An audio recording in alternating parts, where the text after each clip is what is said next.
আমাদের মনের বড় আশা যে আজকের এই দাবিগুলো মাননীয় প্রধানমন্ত্রীর নজরে আসবে, আর আসলে তিনি তো মাত্র দায়িত্ব পালন শুরু করেছেন, রাষ্ট্রের দায়িত্ব মাত্র নিয়েছেন এবং তিনি আগামী দিনে নেতৃত্ব দিবেন। তাই আগামী থেকে যেন তিনি সতর্ক হন এবং তিনার এই প্রকল্পগুলো বাস্তবায়নের জন্য প্রকৃত ইমাম খতিবদের প্রতিনিধিত্বকারী সংস্থাগুলোকে যেন মূল্যায়ন করা হয়, তাদের পরামর্শ গ্রহণ করা হয়। আমরা ইনভেস্টিগেশন করে দেখেছি, আমরা জেনেছি যে এত বড় একটি মেগা প্রকল্প ইমাম খতিব মুয়াজ্জিনদেরকে ভাতা দিবে, ইমাম মুয়াজ্জিনদেরকে এখানে ইসলামিক ফাউন্ডেশনের পরামর্শ গ্রহণ করা হয়নি বলে তারা আমাদেরকে জানিয়েছেন। তাহলে কেন ইসলামিক ফাউন্ডেশন তো অন্তত এখানে ইনভলভ হতে পারত? তা আজকে আমি আমার সাংবাদিক বন্ধু আপনাদের মাধ্যমে আজকে আমরা এই শানে সাহাবা জাতীয় খতিব ফাউন্ডেশন কর্তৃক আয়োজিত আজকের এই সংবাদ সম্মেলন জাতীয় প্রেস ক্লাবের আকরাম খান হলে অনুষ্ঠিত হচ্ছে।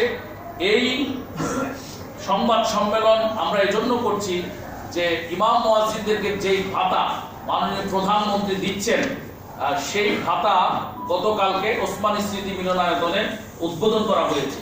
সেখানে আমরা দেখতে পেয়েছি যে ইমাম মুয়াজ্জিনদেরকে সবাইকে না, আপাতত পাইলট প্রকল্প হিসেবে প্রত্যেক ইউনিয়নে একজন ইমামকে মুয়াজ্জিনকে খাদেমকে ভাতা দেওয়া হচ্ছে।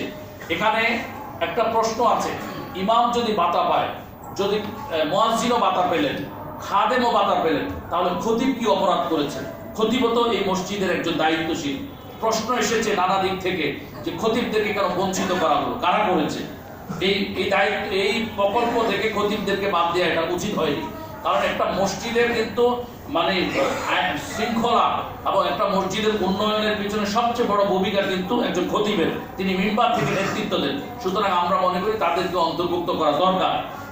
দ্বিতীয়ত কথা হচ্ছে যে এই যে প্রকল্পটি মানে বাস্তবায়ন করা হচ্ছে, এখানে আমরা ইনভেস্টিগেশন করে দেখেছি এই প্রকল্পে প্রকৃত অসচ্ছল ইমাম মুয়াজ্জিনদেরকে অন্তর্ভুক্ত করা হয়নি। এখানে শহরের বিলাসবহুল মসজিদগুলোর অনেক ইমাম মুয়াজ্জিনদেরকে এখানে অন্তর্ভুক্ত করা হয়েছে, যেটা দুঃখজনক।